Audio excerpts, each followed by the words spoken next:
Сіздерге қысқа бір эксперимент. Телефоныңызды қойып, 1 мүнөт құлағыңызды алақаныңыз менен жаап, тынч отырып көріңіз. Эми элестетиңиз, сиз ушинтип эч нерсе укпай калып жашап жатканыңызды. Ооба, бул коркунучтуу абдан. Эгерде сиздин кулагыңыз азыр угуп жатса, куттуктайбыз, сиз бактылуу адамдардансыз. Ассаламу алейкум, сиздер менен амандашып жатканыбызга кубанычтабыз. Сиздер менен Ден соолук каналы. Достор, эгер биздин каналга каттала элек болсоңуз, подписаться деген кнопканы басып, видеолорубузду өткөрүп жибербеш үчүн катталып коюңуз. Жана дагы биздин Instagram баракчабыз бар. Ал жака кыска нуска ден соолукка пайдалуу контенттер чыгып турат. Ал эми биз улантабыз. Кулактан укпай калуусу көпчүлүк учурда бир көз ирмемде эле болуп кетпейт. Сразу укпай калбайт. Кулактан укпай калуусу акырындан башталат. Чогулуп отуруп укпай калууга алып келет. Бул өзүнчө узак процесс десек жаңылышпайбыз. Специалисттердин айтуусунда азыркы биздин заманбап жашообуз буга түздөн түз тиешеси барын жана маанилүүлүгүн айтып келет. Угуу органынын бузулуусу, кулактан укпай калуусу жыл сайын жашарып келет. Мурунку заманда көпчүлүк учурда кулактан укпай калуусу карылык менен байланыштуу болсо, азыр орто жаштагы адамдардын, жаштардын арасында дагы жайылууда. Кулагыбыз эмне себептен укпай калат же эмне себептен начар угуп калат? Кандай адаттар угуу органыбызды бузат? Бул видеодо биз ушул тууралуу айтып бермекчибиз. Видеону аягына чейин көрүңүздөр, абдан кызыктуу жана пайдалуу болот. Анда эмесе кеттик. Биринчи, бул наушниктер. Наушниктердин түрлөрү бар. Кайсынысы зыян десеңиз, бул кулакка сайылган наушниктер. Же болбосо кулактын ичине киргизилип уккан наушниктер.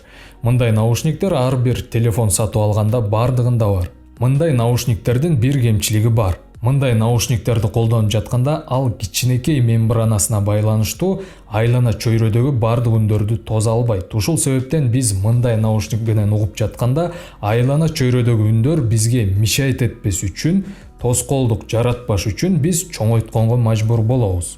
Мындай учурда үндүн кубаттуулугу же болбосо орусча айтканда громкости 110 децибелге чейин жетиши мүмкүн. Бул реактивдүү кыймылдаткычтын үнүнүн кубаттуулугуна барабар. Ал эми адамдын кулагына коопсуз бул 80 децибелден ашпаш керек. Мындай наушниктер үнүнүн кубаттуулугу менен эле эмес, мындай наушниктер кулактын ичине киргизилгендигинин себебинен кулактын тарсылдагы деп коет. Мурун уккан болушуңар керек. Апаларыбыз айтып калчу, кулактын тарсылдагы жарылып кетет деп. Же болбосо ушная перепонка орусчасы.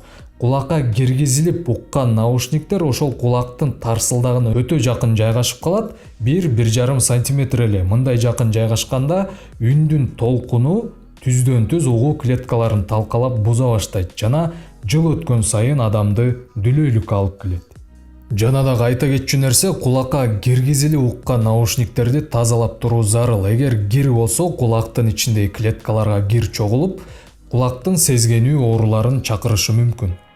Эми монитордун наушниктери кулакты толук жапкан наушниктер. Булар коопсузураак болуп саналат, анткени үндүн булагы кулактын тарсылдагынан алыс жайгашкан жана дагы булар айлана чөйрөдөгү үндөрдү жакшы тосот дагы. Ошондуктан биз музыканы чоңойтуп укканга мажбур болбойбуз. Кийинки, кулакты атайын таякчалар менен тазалоо. Мындай таякчаларды бардыгыңыздар эле көргөнсүздөр. Ушные палочки деп коет орусча. Мындай менен тазалоо таптакыр туура эмес. Кулак таякчалары деп аталганы менен эч кандай кулак тазалоого тиешеси жок. Буларды жөн эле кебиз таякчалары десек жаңылышпайбыз. Аларды бир нерсени сүртүүдө эле колдонсок болот, бирок эч кандай кулакты чукуп тазалоо эмес. Эгерде сиз булар менен кулагыңызды тазалап жүрсөңүз, дароо токтотуңуз. Анткени биздин кулак байма-бай кулку чыгарып турат. Кулку деген орусча сера. Бул нормалдуу процесс. Кулкуну кулак дайыма бөлүп чыгарып турат. Кайда кетет десеңиз, ал өз алдынча чыгып турат. Бул коргоочу механизм болуп саналат. Кулагыбызды коргоп турат, ошондой эле микробтордон дагы сактап турат. Бир нерсе жеп чайнап жатканда булчуңдар тыгыз жыйылат. Ошол маалда механикалык жол менен бир нерсе жеп чайнап жатканда кулку түртүлүп өзү сыртка чыгат. Кийин кайра жаңы кулку пайда болот. Жана ал дагы өз алдынча сыртка чыгат. Кулак таякчалары менен кулакты чукуп тазалаганга аракет кылсак эмне болот? Биринчиден микроб алып келишибиз мүмкүн. Мындай учурда биз кулкуну кайра түртүп салабыз жана кулкунун тыгыны пайда болот. Бул кулак үчүн жагымсыз болот. Эгерде кулкунун тыгыны пайда болсо, өз алдынча тазалоо сунушталбайт. Кулагыңыздын клеткаларына механикалык травма алып келишиңиз мүмкүн. Мындай учурларда кулак дарыгерине кайрылыңыз, ал атайын шаймандар менен тазалайт. Биз мындай таякчалар менен кулактын сыртын кичине эле тазалай алабыз, видеодогудай кылып. Бирок эч качан ичин чукулабаңыз жана ар кандай шаймандарды кулагымды тазаламакмын деп киргизе бербеңиз. Кийинки механикалык жол менен кулакты тазалоого аракет кылуу.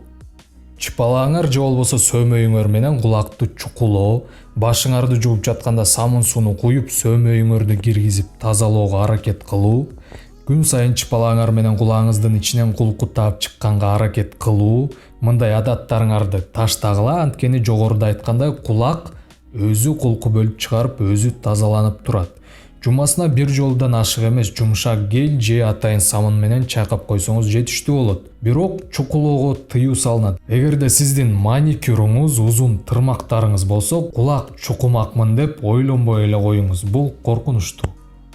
Кийинки ызы чуунун таасири. Биз жогоруда наушниктеги үндүн таасири жөнүндө айтканбыз. Кулакка үндүн таасири жеке эле наушник менен эмес, башка жактардан дагы болот. Мисалы, сиз кандайдыр бир концерттерде иштейсиз, балким сиз диджейсиз, кандайдыр бир ызы чуу болгон ишканаларда иштейсиз. Өтө чоң ызы чуу акустикалык үндөрдү кулак чеги менен кабыл алышы керек. Жогоруда айткандай, үн 80 децибелден ашпоого тийиш. 80 децибел бул чаң соргуштун аз обороттогу үнү. Албетте 80 децибелден ашпоого тийиш, бирок кулакка эң эле ыңгайлуу бул 55 децибел болуп эсептелет. Эгерде сиздин жумуш дайыма ызы чуу менен байланыштуу болсо, албетте үндү блоктогон кулакка таккычтарды колдонууңуз зарыл. Мисалы, курулушта иштесеңиз, дрель, перфораторлор менен иштесеңиз, электробензопила менен жана башка ушул сыяктуулар менен иштесеңиз, сөзсүз кулакка таккыч колдонуңуз. Чет өлкөдө негизи ушундай ишканалар берет кулакка таккычтарды. Сиз дагы ишкананын ээсинен талап кылыңыз жана сиздин ишкана ызы чуу менен байланыштуу болсо, өзүңүздүн жумушчуларыңарга кам көрүп кулакка таккыч алып бериңиз. Кулагыңызды сактаңыз. Жаңыдан башталып жаткан кулак оорусун алдын алса болот. Биз көрсөткөн ыкмаларды колдонуңуз. Кеч болуп кала электе кулагыңызга азыртадан кам көрүңүз. Достор, чоң рахмат видеону аягына чейин көргөнүңүздөргө. Бул видеодон өзүңүзгө пайдалуу кеңештерди алдыңар деп ойлойбуз. Жана дагы биздин калган видеолорубузду да көрүп коюңуз. Ишенебиз, ал жактан дагы сиз өзүңүзгө керектүү кеңештерди, пайдалуу ыкмаларды аласыздар. Кийинки видеодон көрүшкөнчө ден соолукта болуңуз.